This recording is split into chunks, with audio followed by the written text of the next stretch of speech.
start, like, if you're inspired by chatting with a routing table, like, that might be challenging, but what you could do is, if you don't want to know the network automation piece, just take the text of a routing table, do show IP route, take the top 10 routes and just highlight them, and then try to do a lang chain for RAG, Retrieval-Augmented Generation, with a text loader.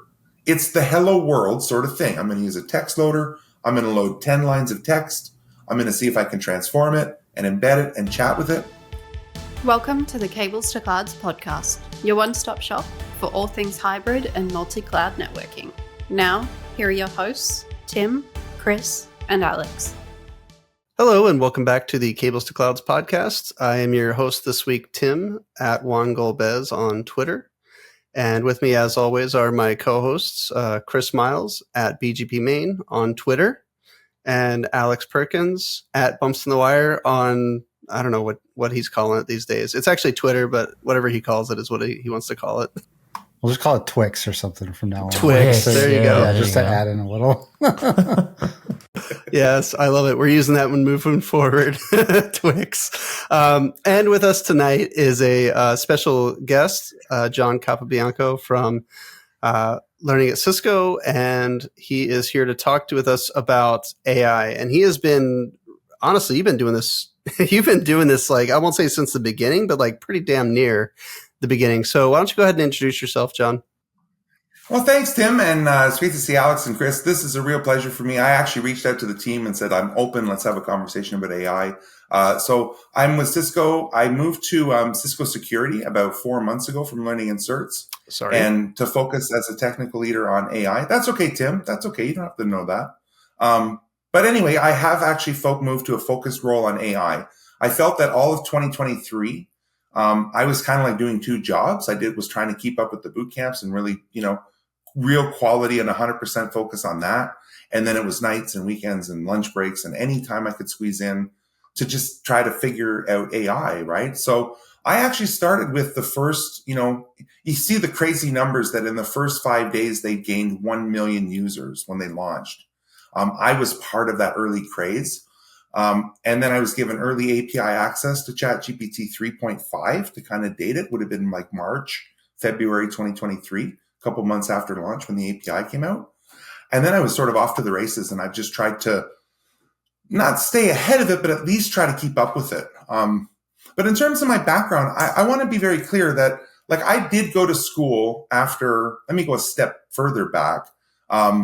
After being put on academic probation as a history major at Queen's University, which didn't click with me at all. And I had been using computers since I was like 8 or 10. I had a BBS system before the internet in the early 90s, right? It was actually like a top 10 Canadian BBS over time. We added multiple phone lines and I was 10. I was 11 when I was doing that, right? So technology always appealed to me. So I went back to school, after 5 years at an aluminum factory in my city where my dad was a millwright and he was able to get me into the union and get me onto the production line of dealing with heavy gauge aluminum. And I did that for 5 years. But my last 3 years, I was also going to school. I went back to school after 2 years of that. I knew that long term, it wasn't for me, but it was a good union paycheck and a good steady job in a tough economy, right? So I didn't want to give that up, but I also wanted to go back to school. So I made some arrangements to do both as a computer programmer. I actually found my placement out of college was with a service desk, they called it, a help desk, right? For the Ministry of Health in Ontario. And we were doing things like building desktop images and ghosting, building up early primitive networks for the Ministry of Health as a student. But it didn't give me any experience as a programmer, right? So I graduated with this programming degree, C++ and Java and real good coding experience. But I didn't do it in my placement. I did more, IT versus IS type stuff, client server network, that type of thing.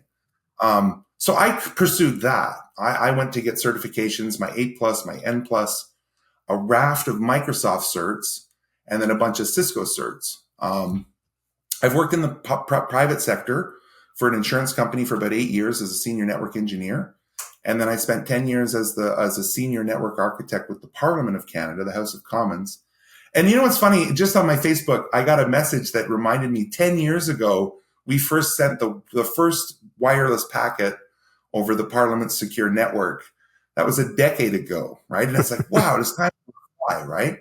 Time flies. Now, what led me to all this was automation. To be honest with you guys, like if I didn't start with Ansible in 2015 and then Python in 2019, I would not have been ready for AI in 2022 or 2023, right? And that's sort of my story to kind of bring you up to speed. I've been trying to push the limits and try new things. You might have heard of things like RAG, Retrieval-Augmented Generation. Now there's an even newer approach called Raptor that does a tree structure. And if you guys look at the tree structure, the first thing you're going to think of is, hey, that's a data center. It's got a core, it's got a spine layer, and it's got a leaf layer in a non-blocking CLO spine leaf topology. It's so weird. Like as a network engineer, I was like, hey, I understand this. That's just a data center. Anyway, and now there's a new thing that I'm really excited about is Raft, which takes the best of RAG and combines it with fine tuning. So now we can use retrieval-augmented generation like an open book exam to fine tune models with our domain-specific knowledge.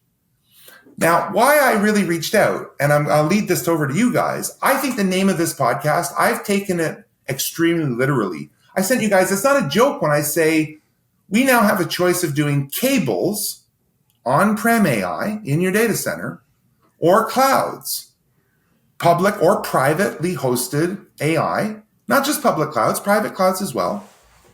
And now it's up to us as our decision makers, as our problem solvers, as our technical leaders to lead our organizations down this, right? Do we do a hybrid? Do we do some in the cloud? Do we do a private cloud? Do we do it on-prem? What does on-prem mean? Do we have cooling and power, money, GPUs, expertise? That's why I came to you guys, because of the title of the podcast is Cables to Clouds. And you guys, I feel like you lean towards clouds a little more maybe on this show, but I think cables are still relevant now more than ever. What do you guys think? And thanks for having me. I guess I'll start and then I'll hand it over to Chris and Alex.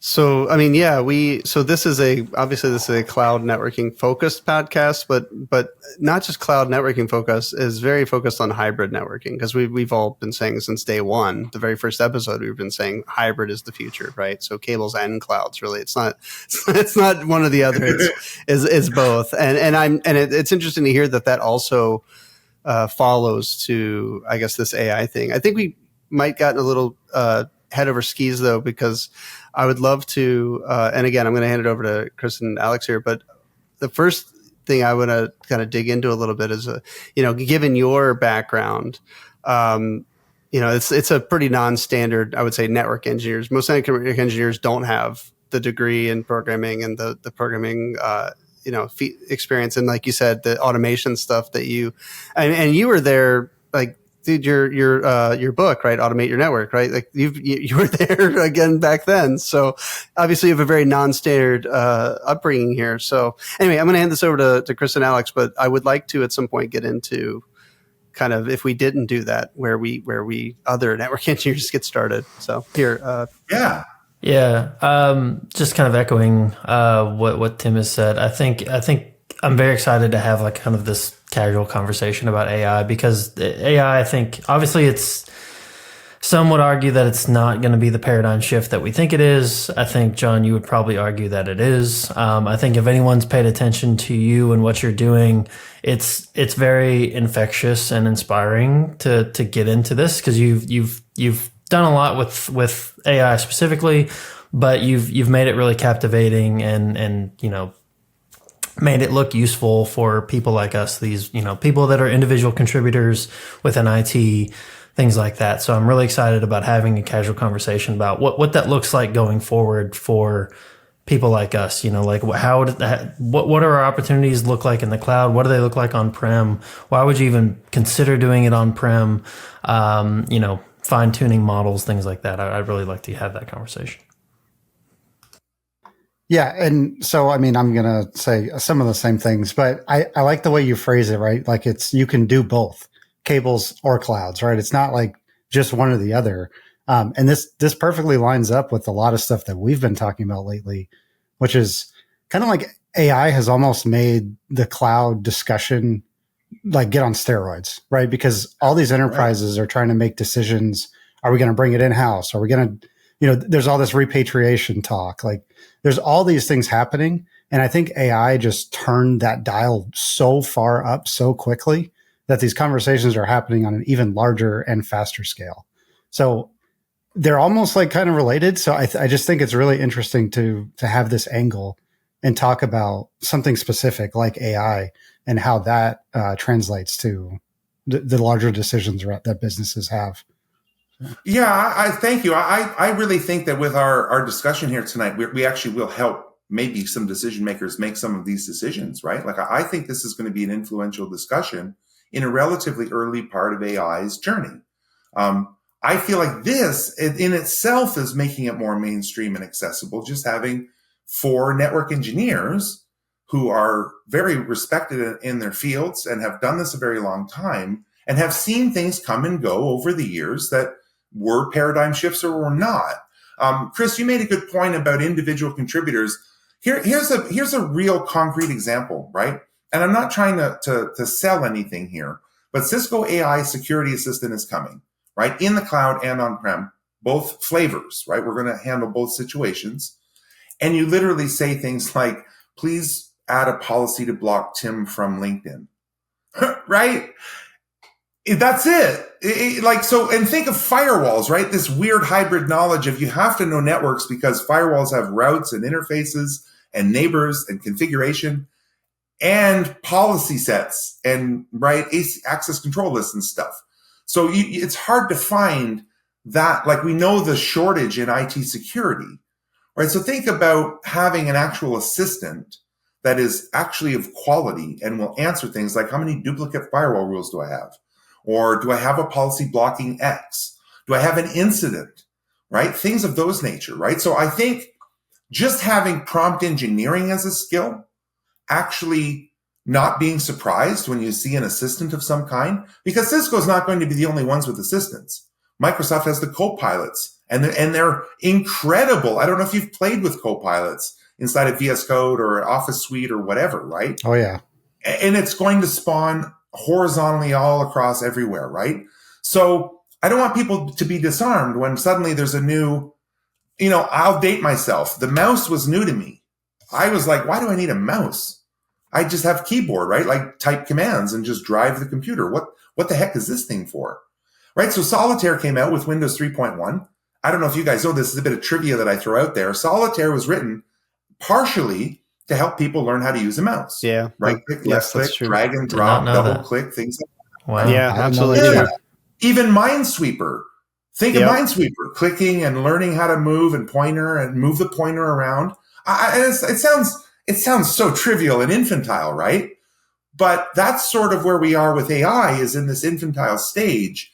But you have to learn how to prompt it, how to extract information, how to ask the right question and phrase it, right? Forget about the API. Can you just interface with the thing as a beginner to get going, right? Well, and that's kind of how it should be, right? Like any really advanced technology, I'm not going to say the quote where, indistinguishable from magic. Oh, come on, Arthur C. Clarke is rolling. I love it. That's my favorite quote. But like the technology should be invisible, right? Like we shouldn't have to deal with the intricacies of developing the models, right? We should learn how to interact with them. But I just like that it's getting so integrated into everything that it's almost any product you use. Like we talk about this all the time. There's all kinds of businesses that are trying to find use cases and fit it into things. And it's just a new kind of normal almost. I think the difficult thing, especially with AI and generative AI, is, at least in my experience to date, technology has been mostly focused on being predictable. If you want to put in certain criteria, you want a certain outcome every time. And now we're branching off into this section where like the outcome is actually going to be a variable every time. And it's always going to change. It could change day to day. It could change based on the inputs. It could change based on the model. And it's really hard to predict. So I think that's where some of the fear, the FUD, fear, uncertainty, and doubt, all that kind of comes in, right? At least that's where I'm at. Yeah, it's not immutable, right? Yeah. No, yeah, you're right. It's not. You're not dealing with an SQL database or like, Ansible playbooks were awesome because they were immutable and you could run it a million times and get the exact same result every time you ran it, right? But this is not that. This is an entirely different beast, right? Yeah. Yeah. I mean, the other thing is, obviously there are, and this is, I know we've talked about it several times, and I think it's going to continue to be a very, very scary part of this process. But you mentioned like the Cisco Secure AI. Some people heard what you said and thought, wow, that's amazing. And some people probably heard what you said and thought, holy crap, I'm going to be out of a job, right? Yep. Well, I'm hoping it's an augmentation, right? And that it can elevate security analysts in particular to do more important things than root out duplicate firewall rules, which I don't think is a good. That's not it isn't. That's just exactly the type of stuff that should be automated away, right? That should be. Right. Well, I think it's what I think is interesting. You had mentioned the CCNA to me, Tim, in the notes. That's right. That AI has actually replaced, and I did some research here and I have the screen up. I'm not going to read this. I'm going to read it so I don't get it wrong. So in the CCNA, the 200-301, 6.4 used to be compare traditional campus device management with Cisco DNA Center enabled device management. Right. 6.4 is now explain AI, generative and predictive, and machine learning in network operations. So I talked to Nick Russo, to throw a name out there, about this, and some other people, what we were thinking about it internally, and how deep is this going to go, right? How much AI and machine learning do I need to learn? Is this just specifically, because of the DNA replacement, is this specific to assurance in Catalyst Center and that predictive AI system within that ecosystem because it's replacing DNA Center? So I don't know. Like, I don't have any insider information, guys. I really don't. I had to look it up like everyone else. Yeah. And I think it maybe is an assurance type questions, but maybe it is about generative and predictive and machine learning. I really don't know. But to see it on the new CCNA, it's like seeing when Ansible was added or the programmability and automation became 10% that's a big shift. of the exam. Right? I remember that. Yeah. Mm-hmm. Yeah. So, I think Cisco exams are a bit of a trendsetter, or at least a baseline, right? At least that 6.4 within that chunk of the exam, you have to know 6 questions about AI, maybe? That translates to what? Yeah. 6 or 7 questions out of the stack? Yeah, something like that. Absolutely. I mean, and I remember when we were doing we were redoing the whole thing and we were adding in the programmability piece. I remember we had a big old workshop and talking about how much of the exam should be programmability. And we got into a big argument about, should we actually support, this is when I worked at Cisco, by the way, we were talking about, should we support Ansible over Puppet or Chef or, whatever, any of the other ones. And there was a lot of internal discussion about that. So I imagine for this to have made it to the blueprint, there probably was another round of discussion about how exactly what we're talking about. How deep should we go? Should we just confine it to assurance? Because Chris, I know you and I just both did the Rev Up to Research for Cisco Learning, right. and 16 credits or whatever, and that was focused on Catalyst Center assurance and the AI piece that they've added to it. So. Well, I think that's a good study place to start. If you could go find that program about assurance, right, to help augment your CCNA studies. They're not going to put these questions on there without a source of truth to study from. I know the books are going to take another cycle to refresh and update. But that might be a good place to start to study for that section of the CCNA is the assurance module, right? Yeah. And just to play devil's advocate here, I think, obviously adding something like AI to an introductory level training course is probably going to lead, people getting into the industry to AI products or, I think it kind of showcases how Cisco is going to lean into the AI paradigm shift that we're calling it here, right? So I think that's a good thing. I think there's obviously a monetary value that can be extracted from telling people about this early on in their studies. But at the same time, that's also telling that they're putting it in at the beginning, right? It's not something that's going to come later for, seasoned people that, are wondering how to operate large scale networks, right? They're teaching this from the very beginning. So I think that's a telling aspect of it. Yeah, I think that's a great point, that it's actually starting at the CCNA level and not something that they introduce at NP or IE or something, right? Right. I think that is telling that their Cisco seems to be going in on AI, at least in this regard, right? The other thing I've noticed is that there's actually validated designs now that Cisco has. So I know when I was an architect in primarily a Cisco shop, those CVDs were invaluable. We based everything we did off of the validated design, mainly because we could point back at Cisco and say, we followed your validated design. That's right? That's why everybody does it, Exactly. if they can, right? Unless it's a brownfield, right? But if you're building greenfield, the CVDs are gold, right? Yeah. For multiple reasons, that being one of them. Right. Well, what I think is neat, I can't take any credit for this. I'm not part of the team that built this. Don't misunderstand me. But I do remember having conversations at Cisco Live or Impact or just amongst colleagues that wouldn't it be great if we had an AI FlexPod type system, AI in a can, where you buy the rack of stuff. It's got NetApp or whoever for storage. We've got UCS for compute. We've got the fiber interconnect or the fabric interconnect module, and we have Silicon One at the top of the rack.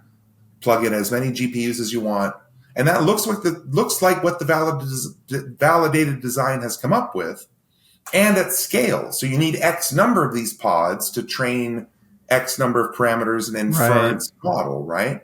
So I think that in network engineers on-prem, this is my own opinion, I think that it's inevitable that someone's going to march down, a project manager, right, with a goofy smile on their face going, we bought some Cisco UCS with some GPUs or something. We've got like a 3-week project. You've been tagged as the network engineer to kind of connect all this stuff. Like that's coming, right? And there's new protocols, even Rocky, right? Yeah. From RDMA over converged Ethernet that we're going to have to pick up and learn and understand, because we didn't spend $40,000 or $50,000 per GPU to not connect them directly together using this protocol, right? Or InfiniBand or something else, right? It doesn't have to be Rocky.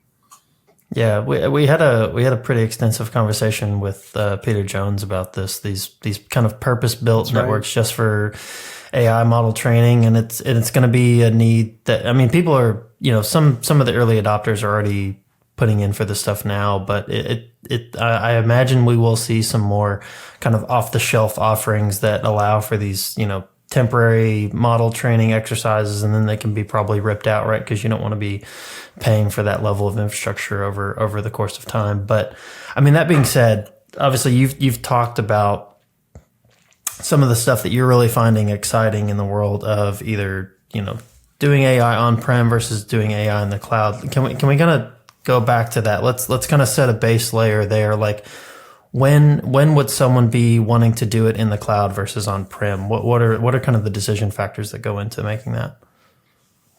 Sure. So there is like no friction to use AI in the cloud, right? You sign up for ChatGPT or Anthropic Claude from AWS or Bard or Omni or whatever the Google version is called. Gemini, excuse me. Gemini. They just renamed it. What's the Or Grok, right? The Twitter. Yeah.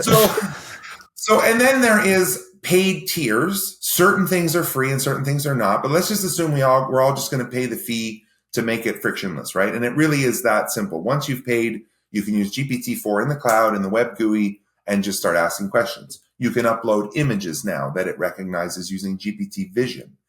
Now, if you want to pay a little more, and I'll be transparent for everybody to understand, it was $100 for me in March. 1 month, it was about $100, $20 on embeddings, which is programmatic that helps me make vectors and do programmatic stuff. And then $80 in just ChatGPT LLM calls to GPT-4 from my Python code locally, right? So I've got local code, and in my LangChain, which is an open source framework that lets me develop Python scripts to do AI stuff, there's like a line that says LLM equals, and that's my large language model for the rest of my code, ChatGPT 4.5 or, turbo or whatever. Okay. And I just pay whatever the fee is per token to do that development. And sometimes it's worth it because, one, that's the best answer you're going to get. GPT-4 or Claude from Anthropic, which are both paid in the cloud, are lightning fast and give you the highest quality answers. There's also a lot less friction, meaning I don't need GPUs, right? It's not just training data that needs GPUs. If you're fine tuning, or if I want to run a model locally, I need a GPU more or less to do that with any sort of performance. So I don't have to worry about any of that cost of upgrading my home computer and getting a nice graphics card and all that stuff. And then figuring out how to download the open source server, how to download open source models, and then how to chat with them. All of us on this call may be able to do that quite easily. I would argue quite easily, but that's not for everybody. I'm not going to say that it is. So the cloud is like Netflix or anything else. It's just a convenient, you can shoot your own home movie, right?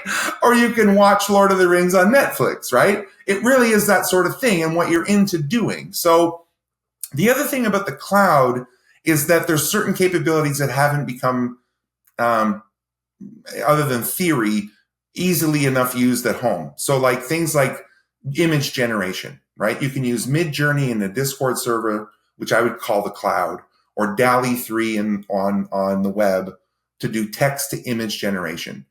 That's a little shaky for free and locally, and that's just not there. Text to speech.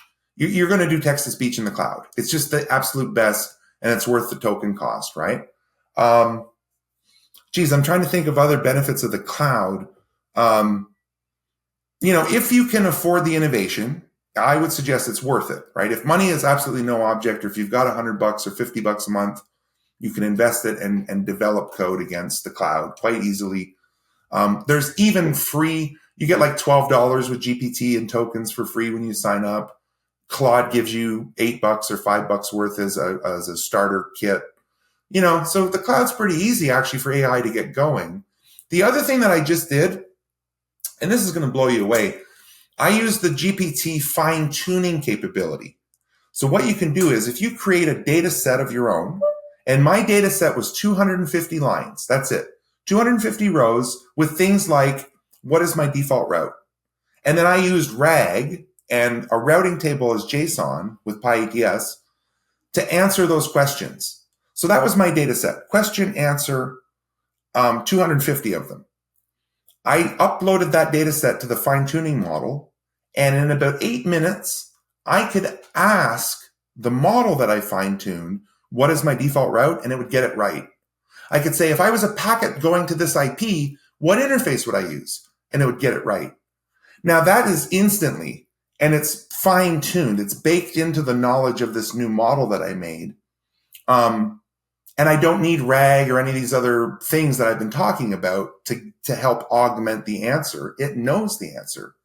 And then what was really neat was that model that I created, I'm actually able to call it via my code now. So in Postman or something, I can do a post against the chat completions API specifying my custom model that I fine-tuned and chat with it. So it's just the cloud AI capabilities are just, they feel futuristic. It feels like there's time dilation between how fast AI is moving and how fast the rest of the world's moving. Like it really feels like it's just moving exponentially faster than day-to-day life. I don't know if you guys have noticed this. Every day you're bombarded with a new model and then another new model and then some new crazy deepfake technology. And then, right, it's just on and on and on, right? We've noticed. I mean, our news articles, our news shows have sometimes been completely taken over by AI because of how quickly the stuff is moving, right? So yeah, we've definitely noticed. Real quick, going back to the model you were talking about, that custom tuned model, because this is something we talk about a lot. Is that a model just for you? Like, can other people access that? Is that kind of like a walled garden? Like, how does that aspect of it work? That's a wonderful question, and I wish I knew. I don't want to get this wrong because I would love to be able to give you a link and let you chat with the model that I made. I haven't found an easy way to actually download or get it out of the ChatGPT ecosystem. And I'm not sure if that's part of the deal that you pay them. Oh, by the way, it cost me 87 cents to fine tune those 250 lines of code. Okay. Just to give you a rough sense of cost. It was less than $1 for me to make the model, and about $3 in RAG. So I don't want to underestimate that. It did cost me some money to generate the data set that I'm talking about. Sure. But once I had a data set, it was like, 87 cents to tune the model. So any of your own hobbies, guys, you could make a data set of questions and answers about whatever and fine tune a model with that information. So what I then tried to do was recreate that with cables with the theme of the show, right? So I tried to do it locally with the Phi-3 model from Microsoft.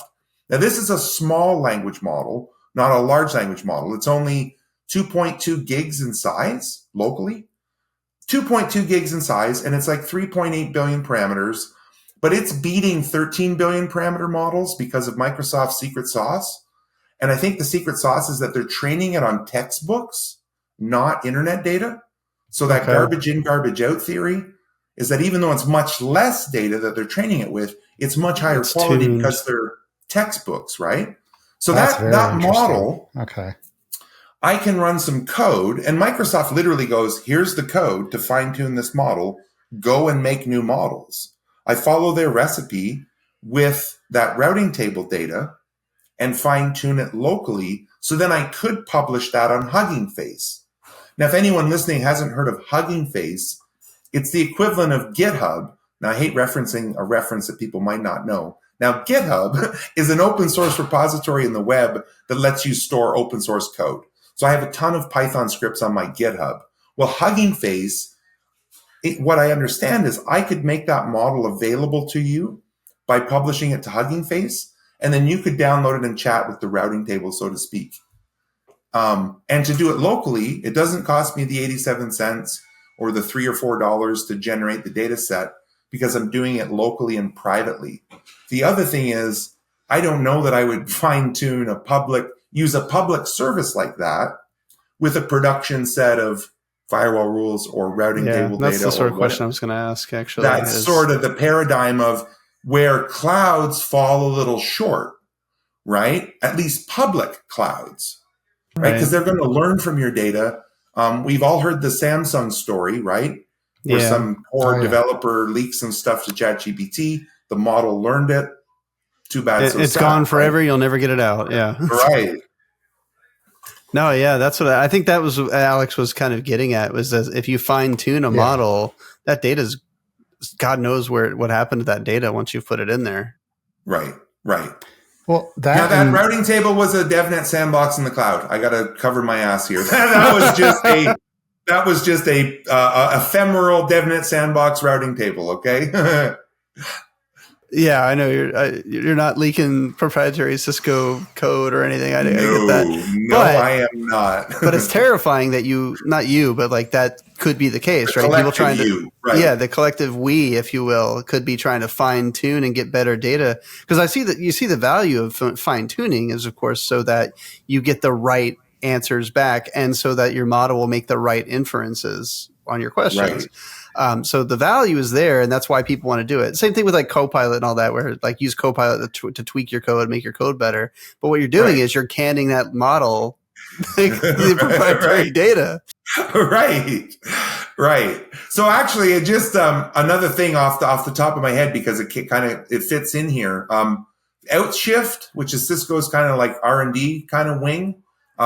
They have a product called Motific that's, I don't know if it's fully out, but it's called Motific. And it's really neat. It's a cloud service that will show you, it's like an observability dashboard for what's going on with your organization's AI. But it has things like PII scrubbers. So if someone drops a serial number or a SIN number or a credit card number accidentally somehow, this sort of will intercept that before it reaches the AI and scrub that PII. Well, it's a proxy, so it's like an AI proxy before you actually get it to the model. Okay. Yeah, and how much it costs, and how many tokens, and what AIs are being used, and you can have whitelist and blacklist of which models are allowed and services are allowed, that sort of thing. Interesting. That's really cool. One thing that kind of came to mind for me when you're talking about something like maybe even like a private AI model, or I mean, I guess in this example, I should probably reference some kind of public model. If you're doing something like managing the state of a network, or looking at the state of a network, or security aspect, things like that. One thing that is common among networks is there's typically a lot of churn, like, route advertisements are propagated, things are changing on a regular basis. Are you constantly like having to feed that churn into the model to retrain it? Or is it more kind of the model? I don't even know if I'm using the right terminology here. The model can make API calls to determine the state of the network at the time, or how does that work?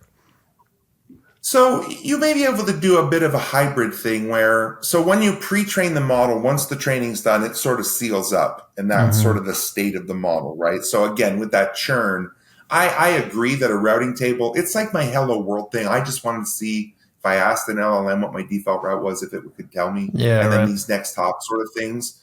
But in practice, routing tables are so dynamic that might not be great. But if we took a baseline of, say a healthy state without a lot of churn, if we could capture that in the snapshot, then that base model could be used to say, look, this is a healthy, stable state. This is the routing table. I'm going to fine tune the model so it understands that that's my healthy, stable state. As the churn happens, we could then write code that says maybe do RAG, Retrieval-Augmented Generation, to get the new state and then do a comparison against the model, right? Here's my new state. Here's my healthy state that you know about. Is everything okay? What has changed? Are any routes flapping? That sort of thing, right? Now, that would be pretty complicated to do, but you could, one-time train a model with like a baseline and then do the ongoing thing with a non-fine-tuned approach, right? You would be doing dynamic calls.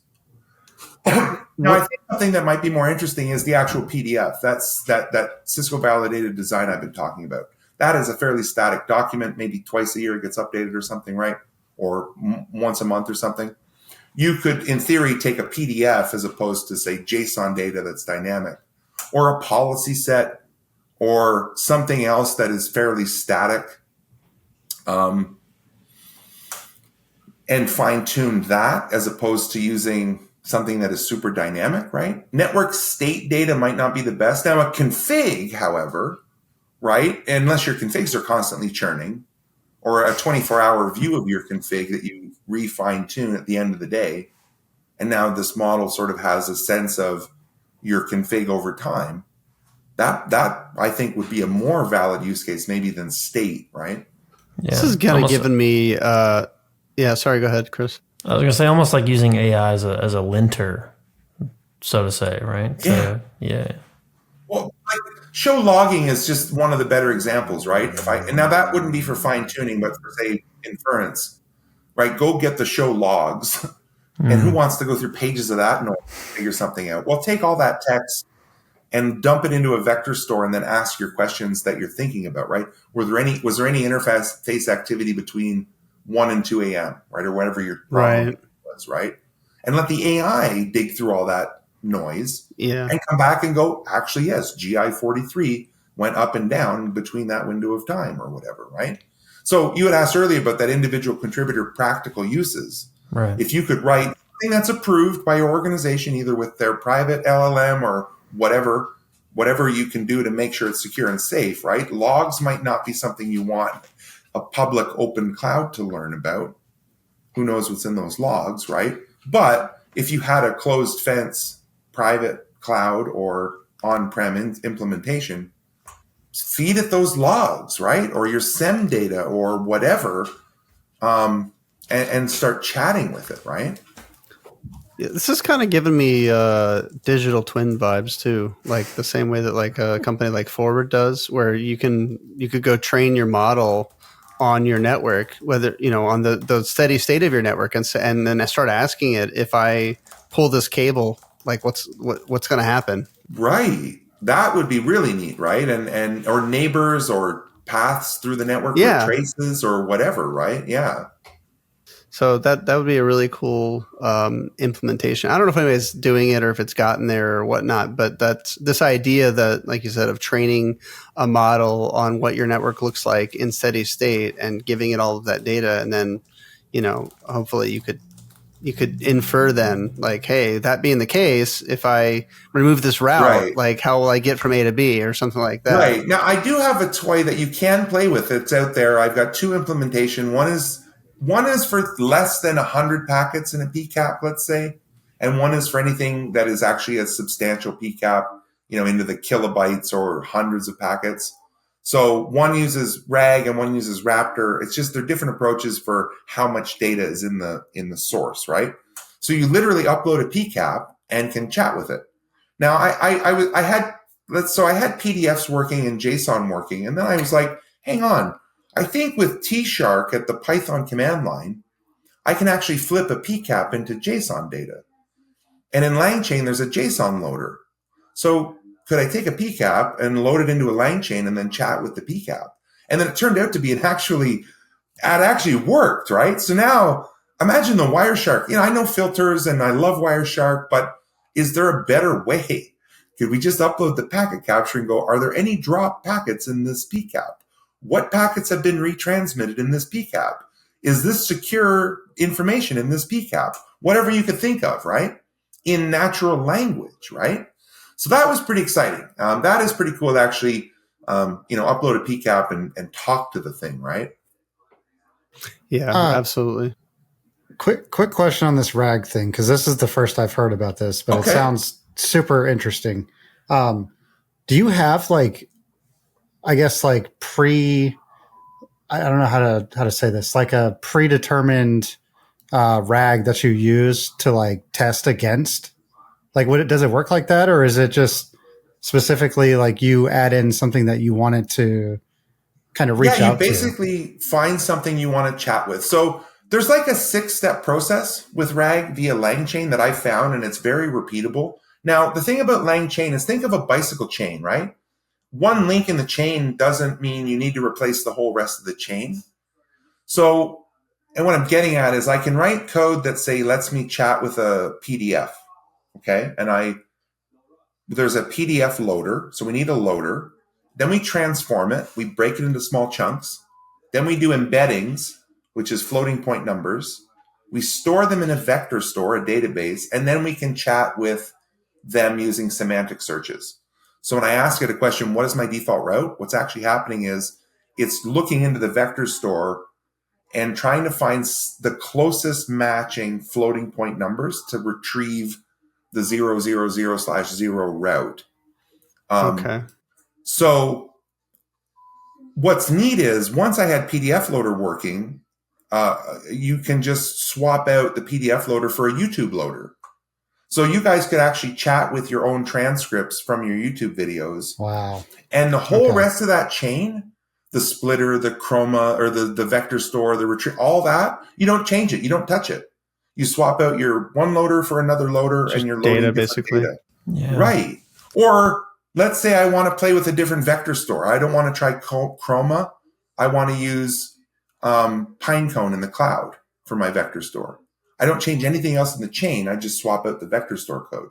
So it's very easy to get going once you have an early success. But there's GitHub loaders. So you could actually chat with someone's open source GitHub repository with natural language. Help me understand this code, right? And the GitHub loader will load the README and all the code and everything and let you chat with it. It's really nuts. And then the JSON loader, well, every API, REST API gives us JSON back. So when I say a routing table, please don't limit yourself to that. That is any JSON you want to chat with. Your AWS API, whatever API of choice, you can chat with it through this LangChain system, right?